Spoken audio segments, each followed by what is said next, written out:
Look, if your brand is on YouTube and you're not getting the views you expect, you're almost certainly making one of these three mistakes that I see constantly. Mistake number one is way too many brands are just taking the content from places like LinkedIn, Instagram, TikTok, and throwing it on YouTube, just repurposing it like it's any other social network. YouTube is not like the other networks. YouTube prioritizes watch time and retention.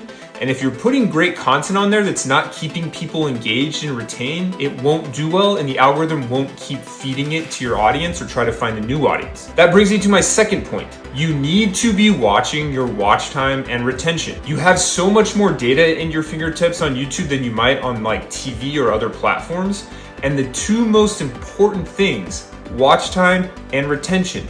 You can also look at things like average view duration, but essentially the goal with your content isn't necessarily to make the highest quality or most pretty content.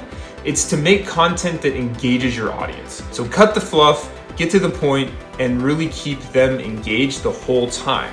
That's where YouTubers that really grow make a huge difference.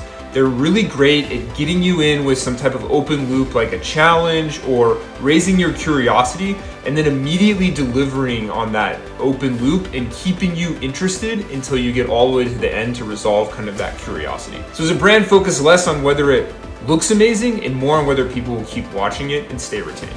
The third mistake I constantly see is selling too early. I get it, you're a brand and you want to make money and you want to make an ROI on your investment in YouTube. So you make a channel, you spin up some videos, and essentially are pushing out your product to this audience. Problem is, frankly, that's really not going to retain that well for most brands. Most people want to build a relationship with you on YouTube, better understand your personality as a brand, the things you care about, things that, like I said, will keep them engaged and retained.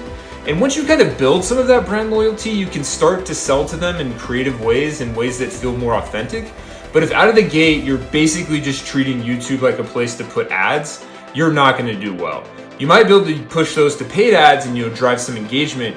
But at the end of the day, if you want to grow your organic YouTube channel, you really need to play the long game and think about your audience, what they want and what they want to engage with. And then as you grow, build that trust, you can think about how to better sell to them and introduce them to your products. So those are the three biggest mistakes I see. I'd love to know in the comments, what other mistakes you see businesses making? Are there businesses you love on YouTube and think you're doing it right?